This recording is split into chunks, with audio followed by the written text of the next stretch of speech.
everyone. So my name is শায়ন্তনী পল আর আজকের আমি যে বিষয়টা নিয়ে কথা বলবো সেটা হচ্ছে যে যারাই ধরো একটুখানি মিস্টিরিয়াস টাইপের, একটু নিজেকে হিডেন রাখে, অত বেশি মানে সোশ্যাল প্ল্যাটফর্ম বা সোশ্যাল মিডিয়া এই জিনিসগুলোতে তারা খুব একটা বেশি আসে না। তো what is the thought behind? তো দু তিনটা কারণ যেটা আমার মনে হয়েছে, তার মধ্যে একটা হচ্ছে যে যদি তার মনে হয় যে আরে বাবা আমার লাইফটা দেখিয়ে লাভ কি, হ্যাঁ যদি আমি জানতাম যে আমি কোনো সেলিব্রিটি বা আমি আমার প্রফেশনটা একটু পাবলিক আইতে থাকতেই হবে, তাহলে আমি নিশ্চয়ই থাকতাম। এমনটা নয় যে যারা ধরো পাবলিক ফিগার তারা প্রচুর এনজয় করে পাবলিক আইতে থেকে, তারাও চায় যে তাদের হাজব্যান্ডের সাথে খেতে যাবে কি ঘুরতে যাবে সেটা না দেখাতে। কিন্তু এখন কি হয়েছে, মানুষ এই ইন্ডাস্ট্রিতে টিকে থাকতে গেলে কোথাও না কোথাও তাদেরকে একটু দেখাতেই হয়, because that is a part of the profession. তো কিছু মানুষেরা এটাই ভাবে যে আমার তো আর ওই প্রফেশন নয়, তো আমি কেন অত বেশি নিজেকে এক্সপোজ করতেই যাবো শুধু শুধু। দ্বিতীয়ত হচ্ছে যে কিছু মানুষ ভাবে যে মেবি আমার লুকটা অতটা ভালো নয়, মানে আমার অন্যান্য বন্ধু বান্ধব বা কালিগ বা আত্মীয় স্বজন যাই হোক, তো তাদের থেকে কোথাও একটু আমি পিছিয়ে। আর তৃতীয়ত কিছু মানুষ আছে যেটা হচ্ছে যারা ভাবে যে যদি আমি বেশি একটা দেখাই ভালো ভালো জিনিস, হ্যাঁ তো তার কাছে ভালো মনে হচ্ছে বলেই সে নিশ্চয়ই সোশ্যাল মিডিয়াতে দেবে।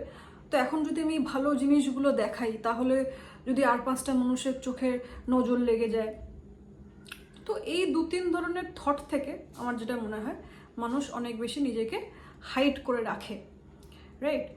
আর আমি একটা ছোট্ট এক্সাম্পল দেবো।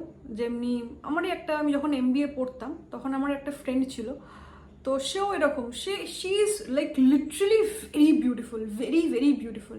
কিন্তু আমি কোনো দিন ওকে কোনো সোশ্যাল মিডিয়াতেও খুঁজে পাইনি, কোনো দিন কোনো হোয়াটসঅ্যাপেও ডিপি লাগাতো না, আমি ঠিক বুঝতাম না কেন। তো আমার উইথ মাই থট আমার ফিল হয়েছে যে এই কিছু কারণের জন্য হয়তো মানুষ নিজেকে একটু হাইড করে রাখে।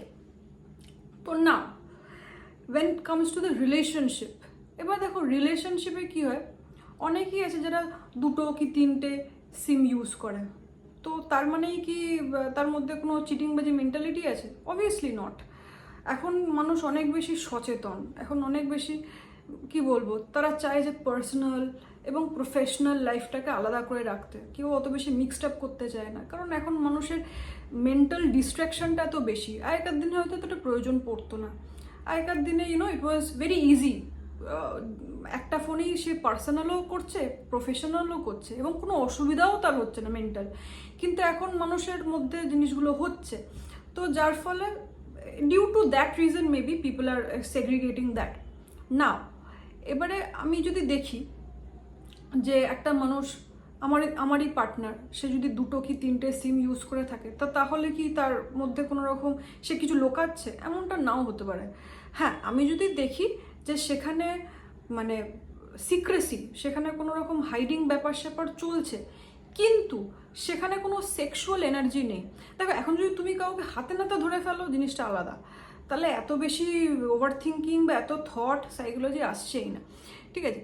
কিন্তু যদি এখন তুমি দেখছো যে সেখানে কোনো একটা সেক্সুয়াল এনার্জি আছে এবং সেখানে হিডেন ব্যাপার স্যাপার চলছে, তাহলে sure that is a part of cheating. কিন্তু সেখানে সিক্রেসি আছে, সেখানে হাইডিং ব্যাপার স্যাপার রয়েছে, কিন্তু কোনো সেখানে সেক্সুয়াল এনার্জি নেই, তাহলে কিন্তু ইটস নট অলওয়েজ চিটিং। সে হয়তো নিজেকে একটু ডিস্ট্র্যাকশন থেকে বাঁচানোর জন্য অনেক সময় মানুষ এরকম কাজ করে থাকে। So yeah, this was my video. Tell me how is it. Till then, bye.